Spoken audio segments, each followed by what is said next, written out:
Dinghai Fusheng Records. Chapter 63.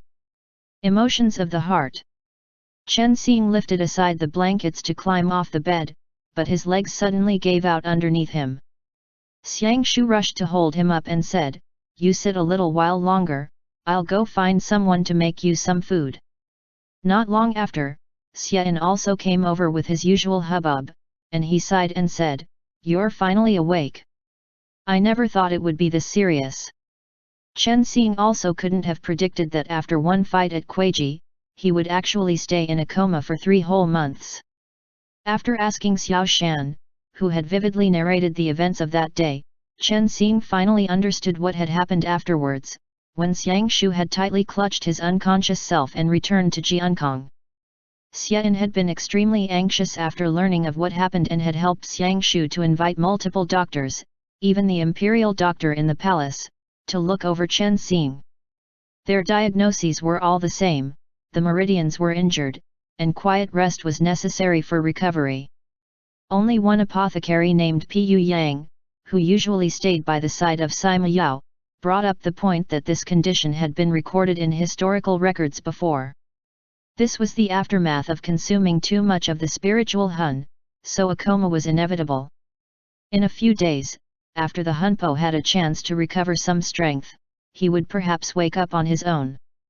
The 3 Hun and 7 Po were an innate power that every person possessed, and once the energy in the Hunpo was fully consumed, a mild case would have people falling into uneasy state of confusion, while a heavy case would cause someone to fall into a coma and eventually even die. The patients who had 1 Hun stolen from them via the Luahun bell were in states of varied drowsiness precisely because of this, and despite Chen Xing's Hunpo being intact, the reason he had become like this was most clear to Xiang Shu himself.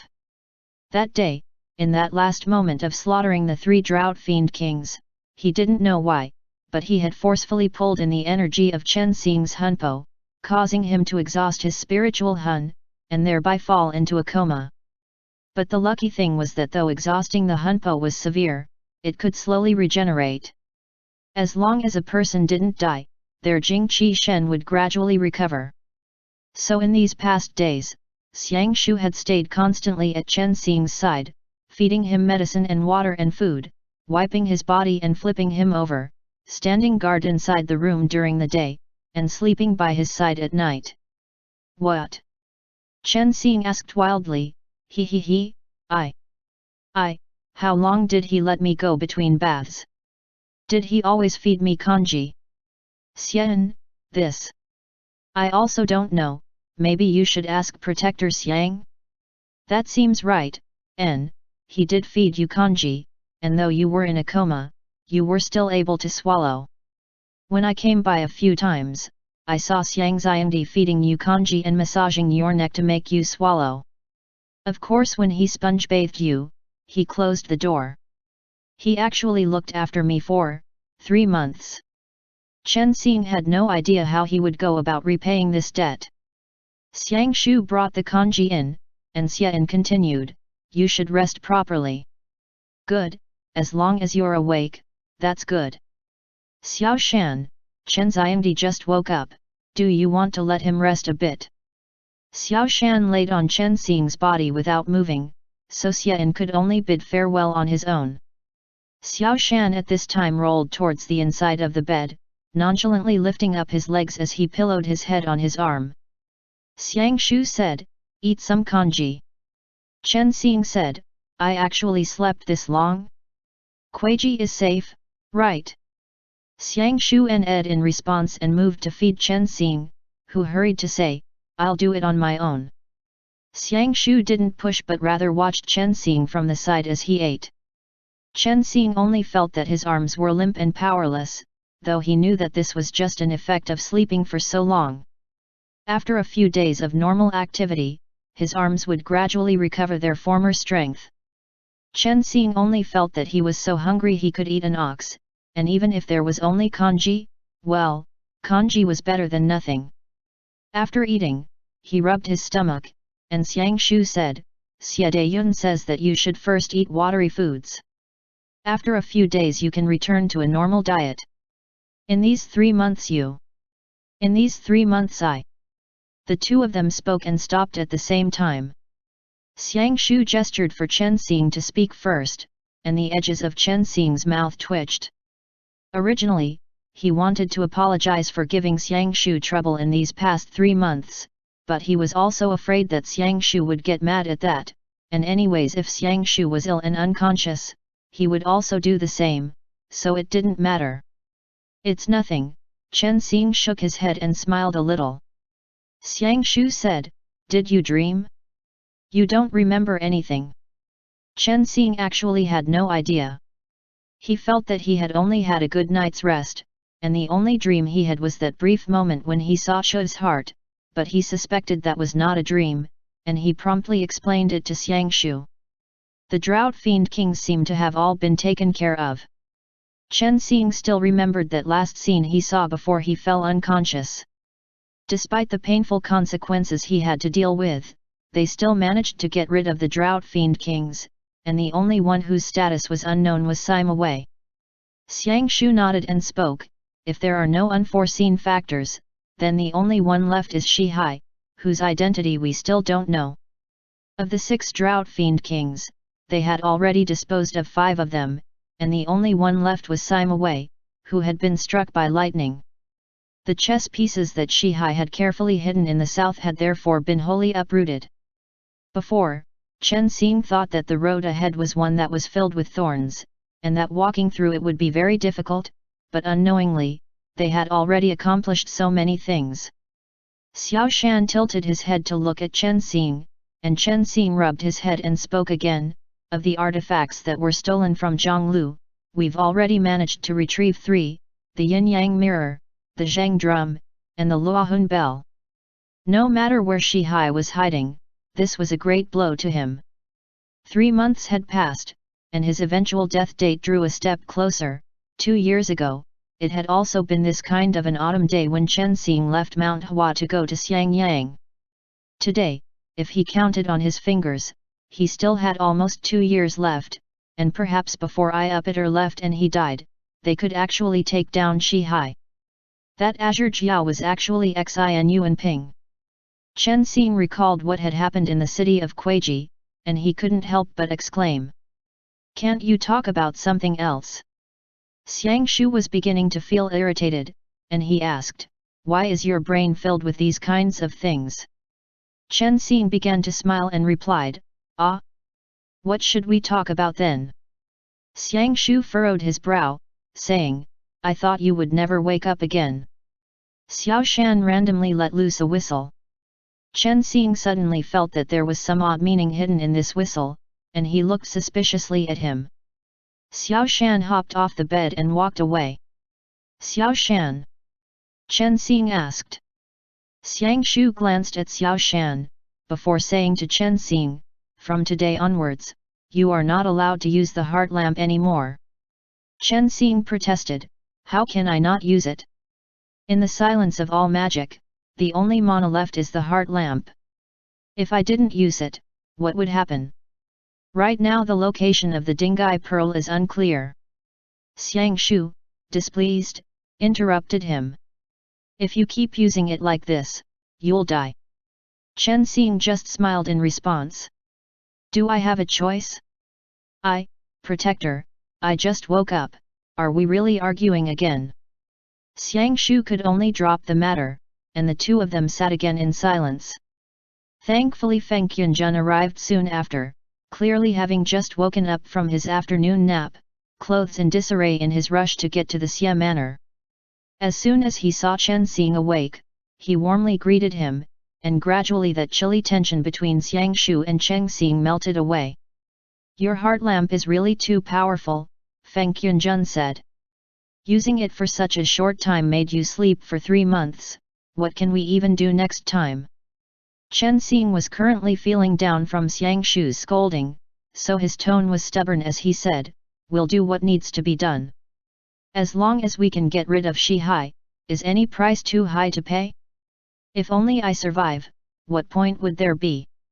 When Chu revives, if no one can survive, then I would still die, so there's not much of a difference.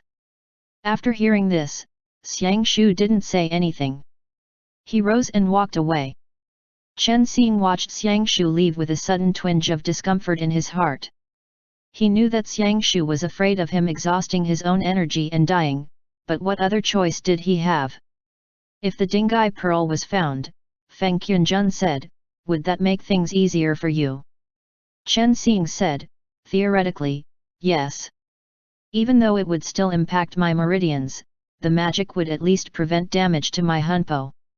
Right now, I feel like many things are occurring in a series of events predetermined by the heavens, the heart lamp bringing me to seek out Xiangshu, finding out she has plans, undertaking this entire journey here, destroying the other drought fiend kings.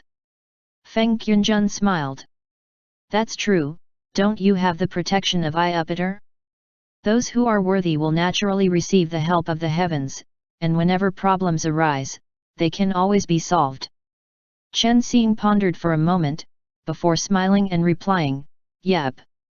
Feng Qunjun brought along some restorative tonics, and at this moment he said, since you're awake, let's celebrate properly with some wine at a later date. The matter of you two defeating a dragon in Kuiji is spreading all over Jiangnan, so you should first rest up properly. As for Xiangxiangdi, Feng Qunjun glanced outside, before saying, he's looked after you for so long, so try not to anger him again. Chen Xing glumly said, I really didn't mean to anger him. Feng Qunjun added, that's my main investor, so you should try to comfort him a little.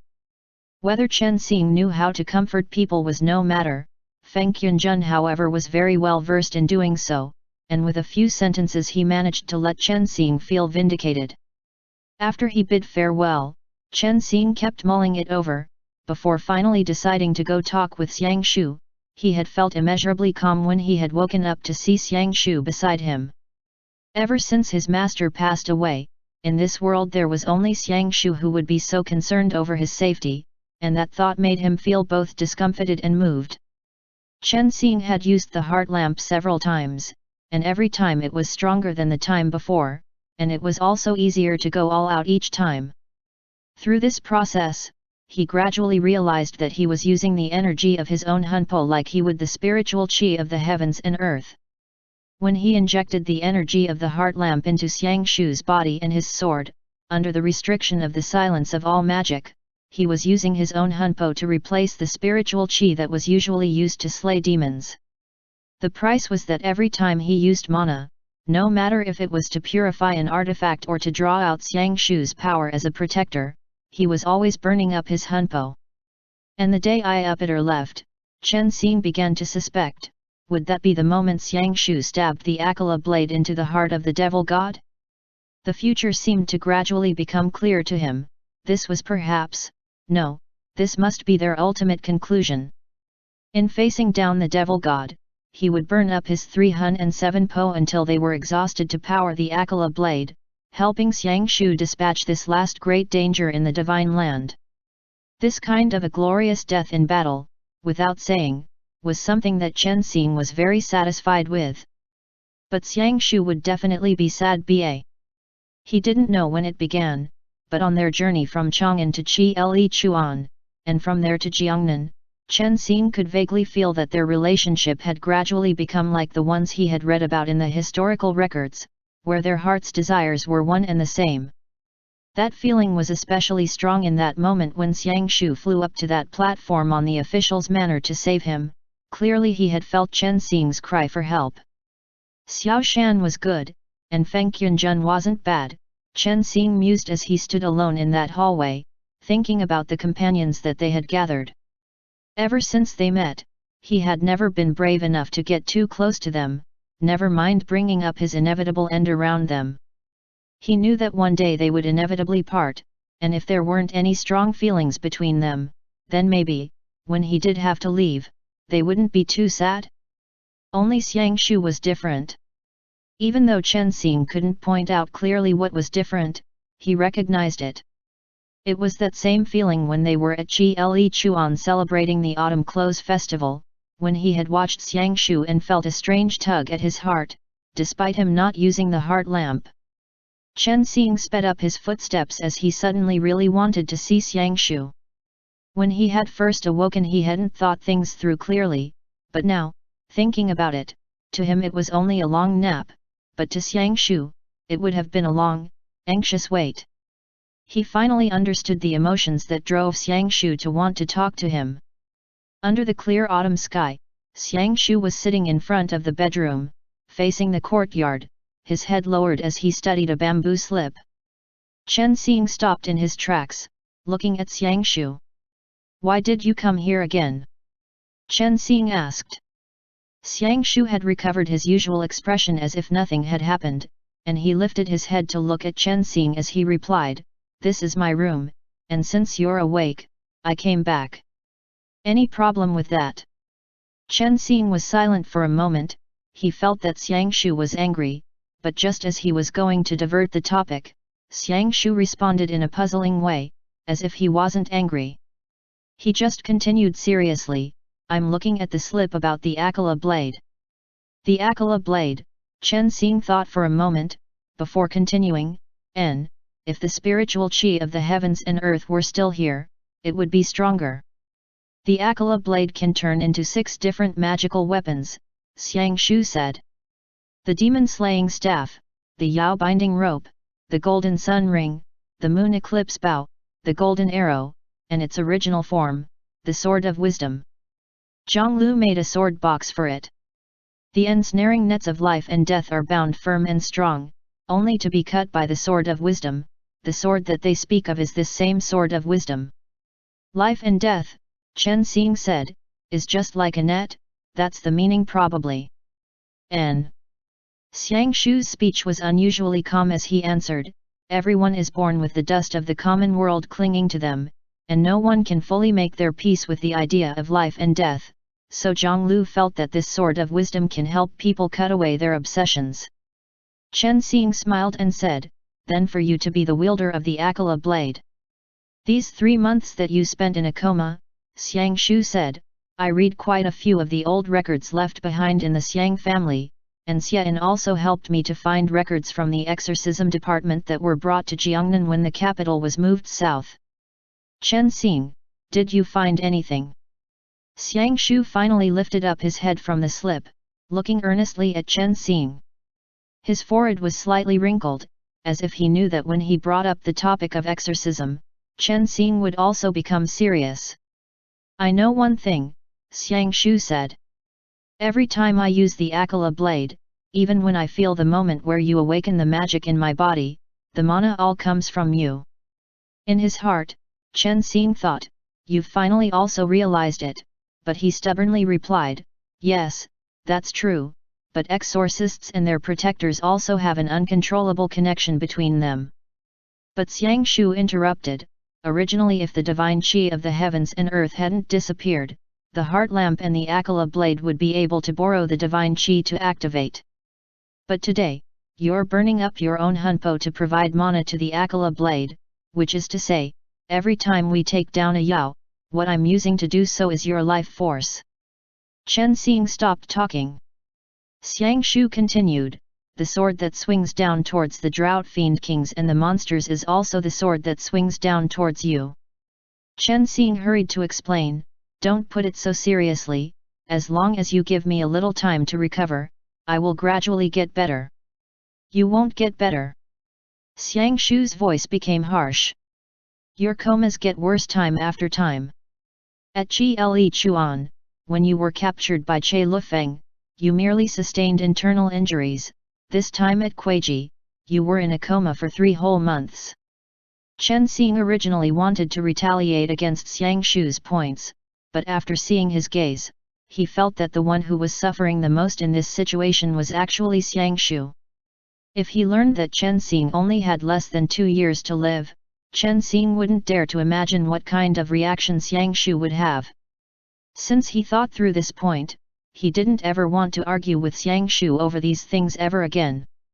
The two of them stared at each other wordlessly.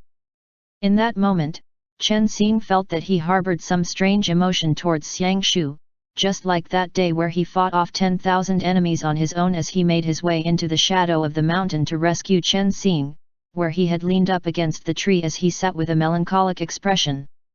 Chen Xing wanted to give his all to him, to indicate that he understood Xiang Shu's thoughts, but what did he have?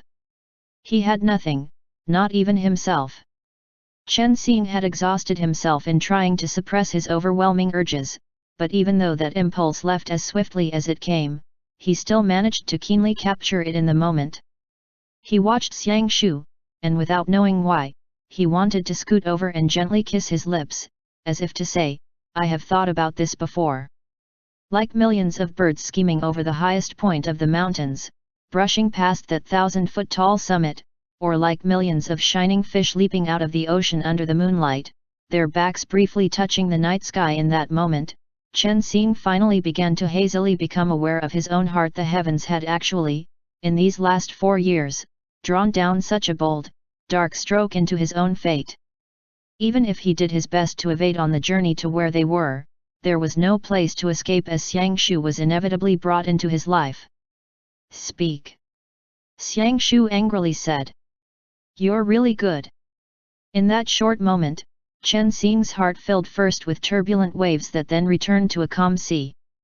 He weakly smiled and said, You're good looking, and your heart is also this good, Xiang Shu, I really like you. The happiest thing in my life, and here the dejection returned, was meeting you. Finding a protector like you, compared to the previous great exorcists, I have been luckier than them all. Xiang Shu, you. Xiang Shu immediately got up, tossing the bamboo slip to the side. After Chen Xing had thought things through, he continued, You're right, it is like this, but I also have something to tell you. Xiang Shu, I actually. Xiang Shu waved his hand, indicating that Chen Xing didn't need to keep saying it. Is it that as long as we find the Dinghai pearl, Xiang Shu said, and therefore recover the spiritual qi of the heavens and earth, you won't need to take these kinds of risks again? Chen Xing startled, before responding, maybe, but what I wanted to talk about wasn't this. I wanted. Xiang Shu, tomorrow I'm heading out, Feng Qianjun will protect you while I'm gone. Chen Xing was surprised. Where are you going? Xiang Shu, back to Qi Le Chuan. Since the Dinghai pearl has some connection with my mother, there must be some kind of a trace left. I want to reinvestigate and go find this thing and dig out what exactly that Zhonglu who led people to their deaths did. Chen Xing patiently pointed out, Qi Le Chuan has already been destroyed. Xiang Shu, if you go now, there's still no use. If Shihai comes to Jiangnan, then what should I do? And also, if you go now, how long will it take you to come back? To follow Xiang Yuan's movements to investigate was not necessarily a bad idea, but Chen Xing didn't have much time left. He didn't want them to split apart at this time when Shiha's identity was not yet clear. Additionally, the probability of the Dinghai pearl being in Qi Le Chuan was very low, otherwise Shihai, under the identity of Kajera, would have gone to Siwai twice. After all, the information that he had was definitely more complete than what they had. As he thought to this point, Chen Xing realized one reason he could use to dissuade Xiang Shu. Now that I think of it, Kajera appearing at Qi Le Chuan and Karasha was to search for the Dinghai pearl, Chen Xing said. In the past, he was also one of the few people who knew the truth of the matter. Do you think we'd have more information than him? Xiang Shu sucked in a long breath. Chen Xing reached a hand out, a little timidly, and he gently touched the back of Xiang Shu's hand. That was a purely subconscious movement, but Xiang Shu turned his own hand and grasped Chen Xing's. His grip was firm and steady, as if he wanted to hug Chen Xing in the next moment. Chen Xing suddenly felt that his heart began to beat wildly, and the heart lamp flashed uncontrollably. Xiang Shu seemed to sense something, and he let go of the hand, staring mutely at Chen Xing. Xiang Shu. Chen Xing's breathing was very labored. You have to understand, there are many things that I. But Xiang Shu turned his head, as if hiding from Chen Xing's gaze, before suddenly saying, I've changed my mind. Chen Xing dazedly responded, What? Xiang Shu turned his head, his brows smoothing out, and in his eyes was that same gentleness that Chen Xing was familiar with. "I'm not seeking revenge anymore," Xiang Shu said. "Before we figure out what happened to the Dinghai pearl, I won't go find Shihai to get my revenge." "Chen Xing, you said before." "Yes," Xiang Shu replied. "But with today's circumstances, I cannot risk your life like that." In this instant, Chen Xing's emotions swelled up, like a toppled five-flavor bottle. Xiang Shu continued, "The most important thing to me now, is to find it. Chen Xing, what if Shihai comes for us again? If he wanted to turn the citizens of Jiangnan into drought fiends, what should we do then?" "Stand by and watch." Xiang Shu said, "I'll take care of it." Chen Xing said, "How will you take care of it?" "I was once the great Chanyu," Xiang Shu said. "When I was the great Chanyu, everyone who lived in Shi-Le Chuan was under my protection, and today, I am your protector martial god, which means that I am the protector martial god of everyone in the world as well. It doesn't matter if they're Hu or Han, they're all people that I must protect. I believe that success depends ultimately on the effort that is put in, and as long as I am willing, there is nothing on this earth that I cannot accomplish." End chapter. Dinghai Fusheng Records. Chapter 64. Audience with the Emperor. This sentence was so shocking that Chen Xing was stunned for a long time. His body actually recovered very quickly, he was able to move around freely in less than 3 days. During the time he had been bedridden and unconscious, he had to depend on Xiang Shu's care. Unexpectedly, he hadn't lost weight or become out of shape. Some days later, while having dinner with Xian and Xie Dayun, who had come to pay a visit, Chen Xing suddenly thought of a possibility. Did Xiang Shu, like Feng Qianjun and Xiao Shan, also want to use resentment to activate the Akala blade? Then again, after being refined by resentment, these ancient divine weapons would show different capabilities. For example, in the historical records, when the spiritual qi of heaven and earth still existed, Sen Luo Wangxiang had had the ability to govern over the growth of all living things. After borrowing resentment, it had turned into a dark blade that made the plants on the ground it touched grow wild then wither. Kangsheng Yuli was said to be able to summon thunder to purify evil and corruption. In Xiao Shan's hands, it had turned into a divine weapon that was able to tear up the space. If the Akala blade were to fall into the evil path, he was afraid that its power would be difficult to control. Moreover, Chen Xing had always not been keen on controlling too much resentment. Since it was likely to have some kind of influence on Xiao Shan and Feng Qianjun, if he had a choice, there's no way would he want Xiang Shu, as the protector martial god, to be covered with resentment, even relying on this dark mana to confront Shihai. Chen Xing couldn't help but steal a glance at Xiang Shu. He used to think that Xiang Shu was very good looking, and now, he felt that Xiang Shu was even more handsome than before. If before he said that looking at Xiang Shu was like a feast for the eyes, now, it always gave him a sour feeling in his heart and made him want to talk to him. How could Xiang Shu always have that "do not come any closer" kind of expression? If Chen Xing approached again, it would hurt his own self-esteem once more. He was so itchy he wanted to gnash his teeth, he both loved and hated to annoy him. Found the location described on the map? Xiang Shu asked Xian all of the sudden. Xian was caught off guard and almost choked.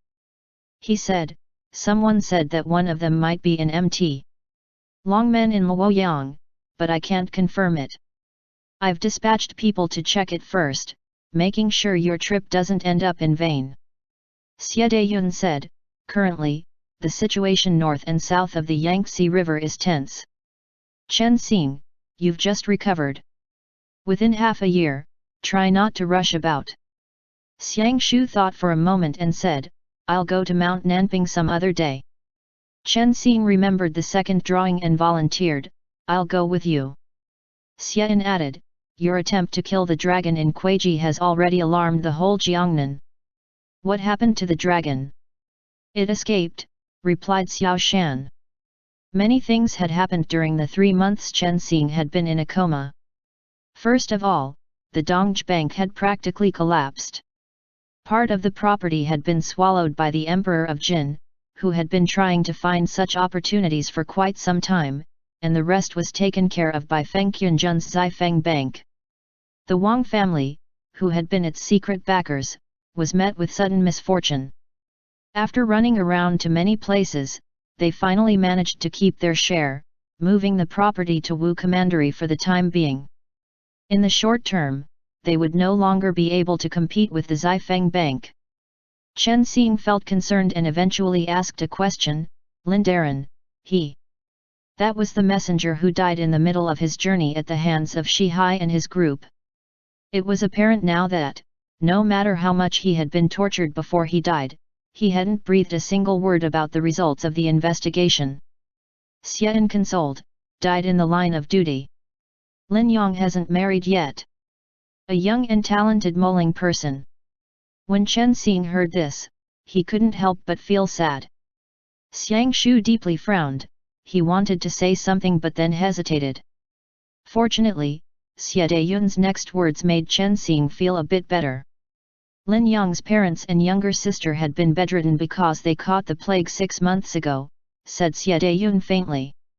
Thanks to you all, they finally got better. This must also be what he wanted all along. It was the only comfort for Chen Xing. What about Wu Daran and Zhang Lun? Xiang Shu opened his mouth. They were hurt, but fortunately they were not seriously injured. They had to stay in bed for 2 months, but now their conditions have already improved. Chen Xing breathed a sigh of relief. At the last moment, he had seen with his own eyes the 2 imperial court officials, Wu Qi and Zhang Lun, both scholars to their core, protect him by standing in front of the drought fiend king. If the officials were to be seriously injured, the consequences would be very grave, not to mention that Wu Qi was still the governor of the region. When the news broke, the whole Jin court went into a heated discussion that lasted about half a month, talking about the reappearance of the exorcists in the world. Sima Yao had even sent soldiers to look everywhere for the Azure Jiao's whereabouts, but he came back empty-handed and in the end, also gradually gave up. Not long after that, a news came from the north saying that Fujian, with the help of Wang Zi, had been recruiting a large number of soldiers. He was preparing to go south to conquer Jiankong in the coming year. At that, everyone in the Jin court suddenly grew nervous. Xian also became awfully busy. The officials' attitudes were in flux, one side watching from the sidelines, the other side sending scouts to Guangzhou to inquire about the news. It was a mess between the court and the people. I think Shiha's identity is very likely to be Wang Zi, Chen Xing said all of the sudden.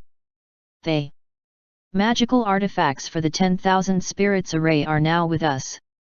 The array, in all likelihood, also won't be able to activate, and more than half of the drought fiend kings are gone. He will certainly find another way to persuade Fujian to start a war in order to have more dead people, because dead people means he can have more resentment. When he talked, Chen Xing couldn't help but glance at Xiang Shu. Their eyes met. Chen Xing found that Xiang Shu was also looking at him. Both of them averted their gazes in an unnatural way.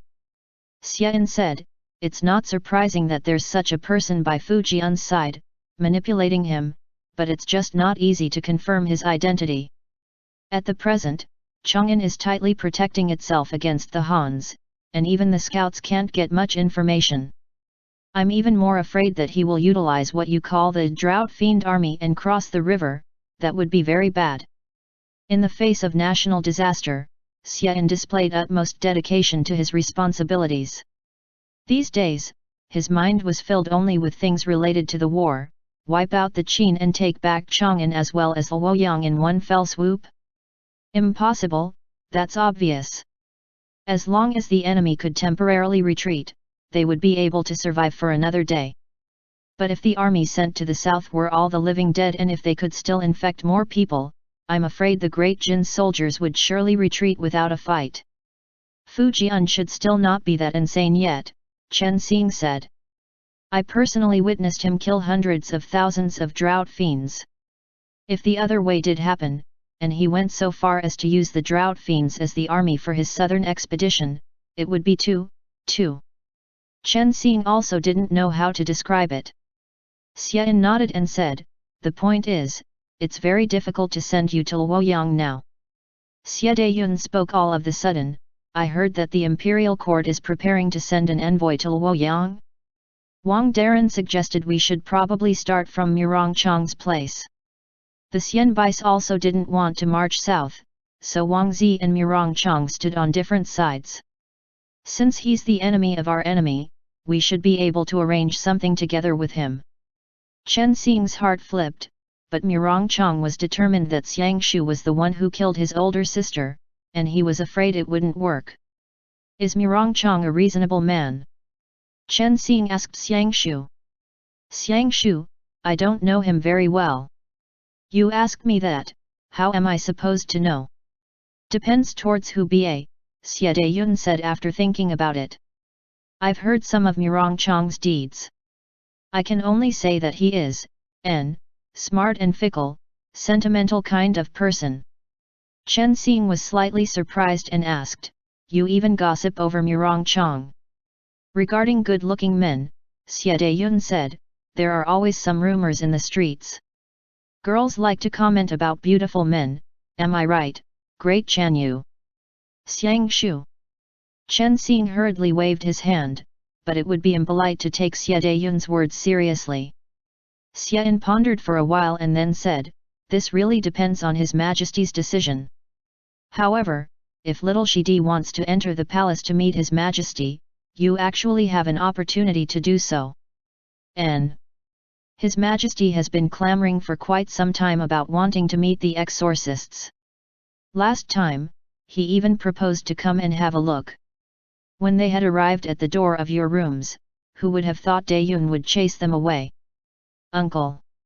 Xie Dayun said. You even dare to chase away the emperor? Chen Xing was astonished. Xie Dayun had an expression that said why not. However, Xiang Shu said, go ahead. I won't go, I'm going to Chibi. Chen Xing said, if Xiang Shu won't go, I'm not going either. Xiang Shu. Xie Dayun was angry. 10 days from now, it will be the Autumn Deity Festival, and everyone in Jiangnan will be busy celebrating it. It's not too late to go after the festival is over. You need a boat, and if you're going now, no one will agree to board you. Wait until the festival is over, it's just a difference of a few days. Xiang Shu had no choice but to drop the idea. Chen Xing suddenly remembered that he hadn't celebrated the deities' days for so many years. Previously, in the north, the deities' days were divided into two, spring and autumn, celebrated on the 5th Wu day after Lishun and Liqiu. The spring deity festival, for the most part, happened on the 2nd day of the 2nd lunar month, and in the north, it was also known as the Raising Dragon Head Festival, while the autumn deity festival usually happened in the middle of the 8th month, resembling the Hu's autumn close festival. They offered sacrifices to heaven, the god of the soil and grain, and the god of earth, expressing their gratitude for the good harvest, the prosperity of the land, and the peace of the people. On this day, the court had to prepare 3 sacrificial animals, and the monarch had to personally appear to offer the sacrifices to heaven, while the common people in every household would prepare flowers, fruits, and rice to be offered as sacrifices. During the daytime, people would tie red ropes to the trees, and at nighttime, they would travel, light up lamps, and drink wine together while admiring the full moon. This tradition originally came from the Central Plains. During autumn, when people were no longer busy, they would set off to see some festival entertainment or watch the show. Young men and women would also get to know each other there, and if they were interested in each other, it could become a matchmaking session. When Chen Xing was still young, his father took him and Yuan Xin to Jinyang City's official residence to have some wine and food. The 2 children were allowed to see the show from behind the pearl curtain, and what's more, there were also rice balls, sweets, cakes, and other festival snacks to be eaten. It left a deep impression on Chen Xing. After the large-scale southward migration, the north was in a mess for a long time, resulting in the Han's festivals gradually stopped being celebrated.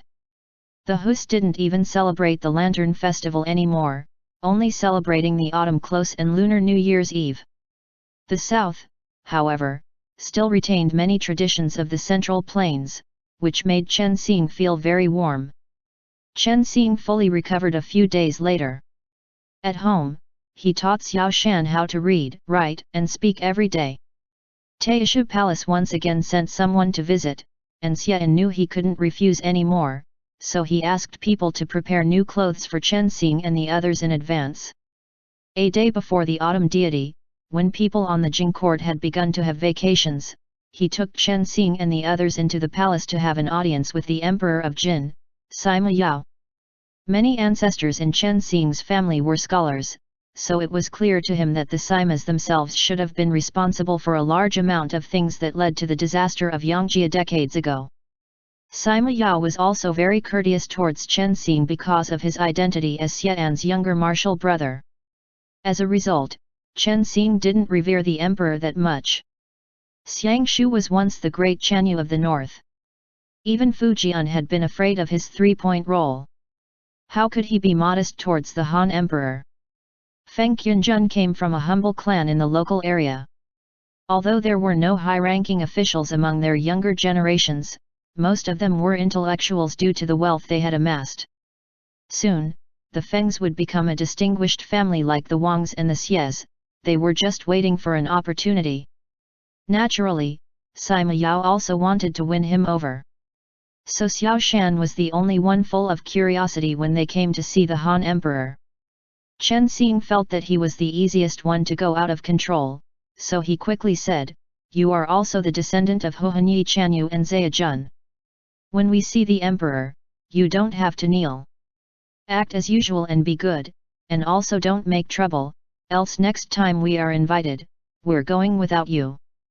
Xiao Shan nodded. The boy's height had shot up since he first left Karasha.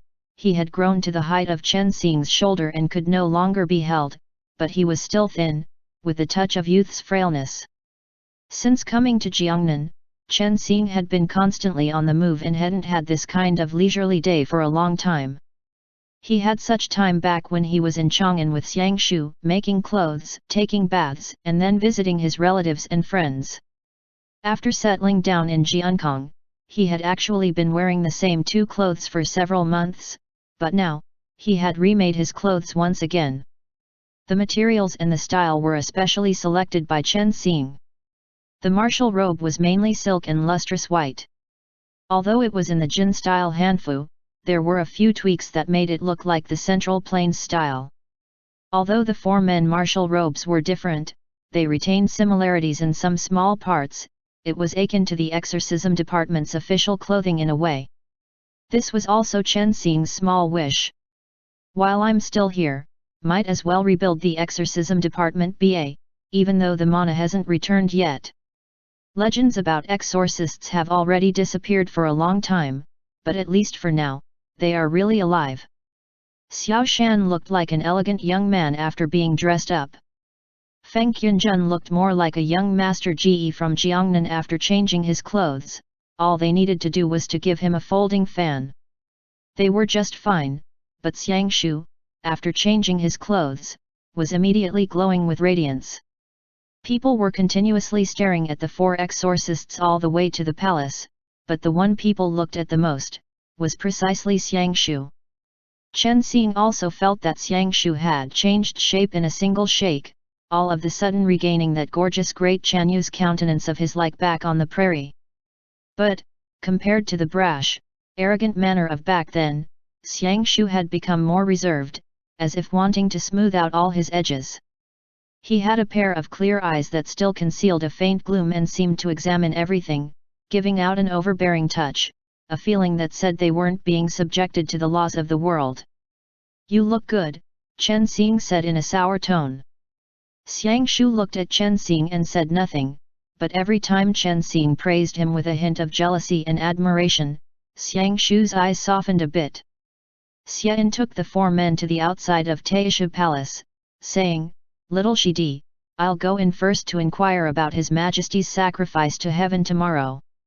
You can wait here for a while. His Majesty is very talkative," so no need to restrain yourself. Chen Xing said, "Don't worry, we won't." Chen Xing thought to himself, "You didn't see Xiang Shu charging into the palace in Chang'an that day. By being well behaved and standing outside according to the rules today, it's already giving face to the jinns." Xian left, and so, there were only the 4 exorcists left in front of Taisha Palace. Feng Yunjun frowned a bit, saying, "Thanks to your luck, this is the first time after returning to Jiangnan that Dage gets to meet the emperor." Chen Xing said with a smile, "Why do I always feel like you want to ask something?" Feng Yunjun was about to say something, but when he saw the look Chen Xing was giving him, he swallowed what he was about to say and shut his mouth. The 4 of them stayed silent for a while. After the conversation between Chen Xing and Xiang Shu a few days ago, there was a bit of a deadlock between those two. Chen Xing always felt that there was something between them akin to an undercurrent that might surge up, but when he opened his mouth, the responses were very normal. "Xiang Shu." Chen Xing tested the waters. "Xiang Shu." Chen Xing had wanted to make a joke, telling him not to suddenly attack people in all directions once they got in, but he was afraid he would say something wrong and upset him again. He was still thinking about it when a eunuch came all of a sudden. Holding a small box, he showed it to Xiang Shu and said, "These are flowers bestowed by His Majesty to the exorcists, please put them on first. Today, you are free to explore the palace." Feng Yunjun said, "His Majesty is always so refined." There were 4 begonias in the box. Feng Yunjun more or less knew the customs of the palace. He took 1 flower and put it on. Upon seeing this, Chen Xing also pinned the flowers on his and Xiao Shan's collars. "Xiang Shu, more of Han people's customs. To travel while having flower hairpins is quite a popular, refined activity for us." Chen Xing cheerfully explained. "Just do as the natives do." Both Feng Yunjun and Xiao Shan strolled around the garden on the side of Taisha Palace. Xiang Shu, however, didn't put on the flower, saying, "Don't want to." Chen Xing took the begonia, pulled Xiang Shu over, pinned it on his lapel, then said, "Don't move. See, it's pretty good." Xiang Shu abruptly said, "Tomorrow, you." Chen Xing. At that moment, someone came out from Taisha Palace. Without waiting for him to speak, that person said, "Chen Daren, Great Chanyu Shulu, Young Master Feng Yunjun, Xiao Daren, His Majesty asks for your presence." So Chen Xing said, "We'll talk about it once we're done," then called Feng Yunjun and Xiao Shan over before entering the palace hall. In the front, there was a painting by Gu Kaizi, the nymph of the Luo River. Sima Yao was sitting there in the center, wearing a gold-coated white robe, with hair draping over his shoulders and a pinned begonia on his lapel. He was sitting upright on the couch, speaking casually to a diviner beside him. On his left were Emperor Valet Xieshi and political advisor Xiexian, both of whom Chen Xing had met during the light intellectual conversations that happened when he first arrived in Jiankong. The first thing Sima Yao looked for was of course Xiang Shu. He hurriedly said, "Great Chanyu Shulu. Hello. Zhen has heard that you went so far as to travel thousands of li away just to come to Jiankong. Zhen had wanted to make an appointment with you, but since you had been very busy, it had to be delayed until today. It's still okay since we've met now. Zhen has heard a lot about Chief Great Chanyu's famous name. Zhen is very lucky." With that, Sima Yao got up from the couch and, despite his own status as the sovereign monarch, cupped his hands and saluted Xiang Shu. Xiang Shu followed the custom of the Hus, putting his hand on his left chest then turning his palm over, nodding.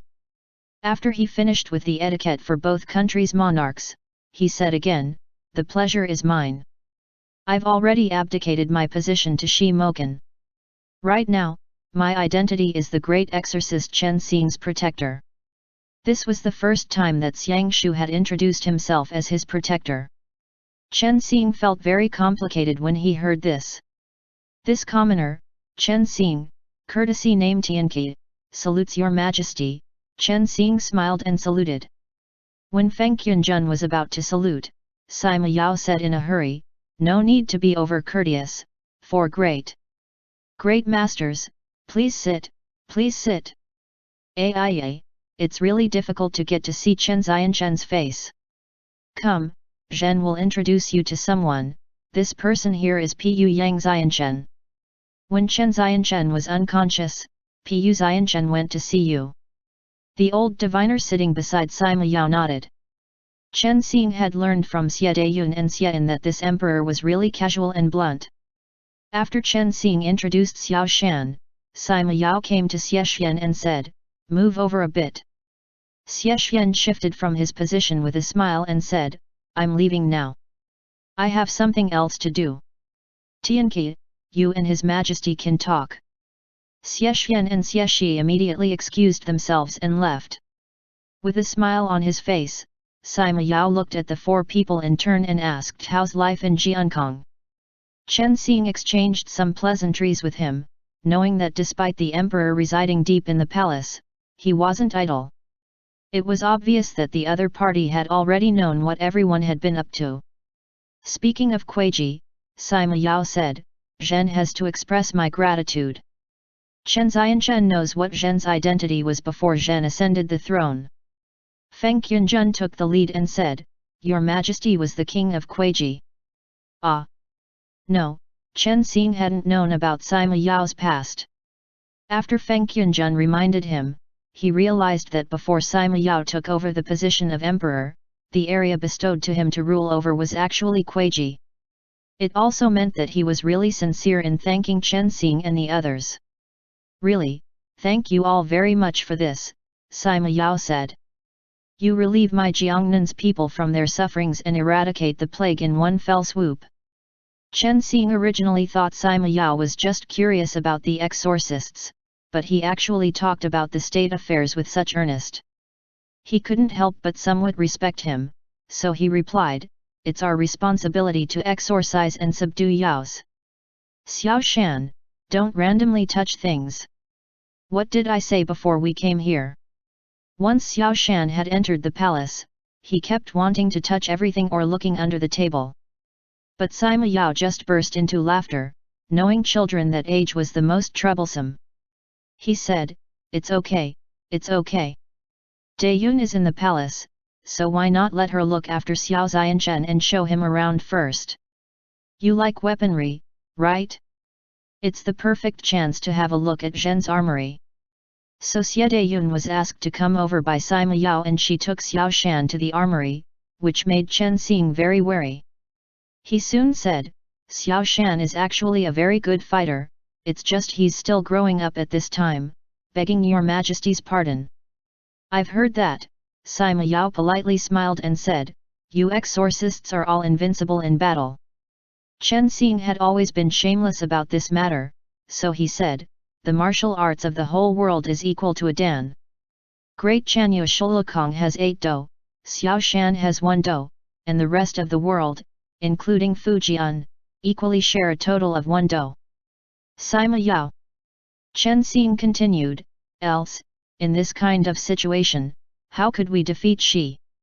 Hi? Your Majesty must have also roughly heard about the situation." Sima Yao slowly nodded and replied, "Xie Qing has already told me about it, but I didn't expect that this sorcerer would extend his evil hand towards Jiangnan, killing my court officials." Chen Xing's heart thumped when he heard that. Xiang Shu's expression faltered at once. He frowned at Sima Yao, giving him a meaningful look. Sima Yao stopped midway and blankly said, "What? Chen Xing, which court officials?" Sima Yao now more or less understood the situation. But the words had already been spoken, and to cover it up again would make it even more conspicuous, so he might as well explain. Wu Qi and Zheng Lun both died 3 months ago in the battle in Kuiji. They sacrificed themselves and died in the line of duty. Zhen has given financial support to their relatives. Chen Xianchen, don't take it to heart." Xiang Shu drank some tea, his whole face twitching, and his eyes were full of reproach. Chen Xing felt distressed. "Oh. Is that so? Xiang Shu opened his mouth all of the sudden. Sima Yao, you are the monarch of a country. Feng Qianzhen muttered, not good. Xiang Shu had been hiding it for so long in order not to make Chen Xing feel guilty if he found out. Now that Sima Yao had disclosed it, he was afraid Xiang Shu would start swearing. When he was about to interrupt, however, Xiang Shu put one of his hands up, indicating Feng Qianzhen to shut up. He then told Sima Yao, you must have known the situation better than us. Let me ask you, how's the situation in the north? Of course, Sima Yao just answered, not minding about Xiang Shu's attitude at all. The original intention of inviting you to come here today is also regarding Fujian. Not long ago, in the Qin court, Wang Zi strongly proposed an expedition to the south and began to build a big army, preparing to go south and attack my great Jin at the beginning of spring next year. According to the news gotten from an investigation report, Xiao Xian will be the first to bear the brunt of the attack. Chen Xing went silent. Xiang Shu said, then your death is near. Sima Yao. At once, Chen Xing gave Xiang Shu a meaningful look. But Sima Yao knew that this was Xiang Shu's way to spur him into action, so he laughed and said, our death is near? I don't think so. Feng Qianzhen also had his own intelligence network. He immediately told Xiang Shu, Shi Mokan hasn't given the purple scroll to Fujian. Qi Le Chuan's people, at this moment, don't have any intention to participate in the war. Xiang Shu didn't answer Feng Qianzhen's words and continued, the northern army will go south next spring. Unexpectedly, at this time, you, the Han Emperor, instead of quickly recruiting more troops to hold them off, are here being all curious about the exorcists. Sima Yao sighed and spread out his hand. There's a reason for that. Zhen still has a knot in his heart. Great Chanyu. I'm no longer the Great Chanyu, corrected Xiang Shu once again. Martial God, Sima Yao said, is that okay? To put it simply, I also have no intention to fight with you. Did you know that Wang Zi has secretly raised a drought fiend army for Fujian? What? Chen Xing became sober all of a sudden. Sima Yao got up, walked a few steps within the hall, turned towards Xiang Shu, then said, our scouts said that they had found a completely sealed-off military camp at the foot of Mount Longmen, north of Luoyang. According to local people's stories, there were millions of drought fiends inside. It might sound outrageous, but this drought fiend, Zhen has seen it before.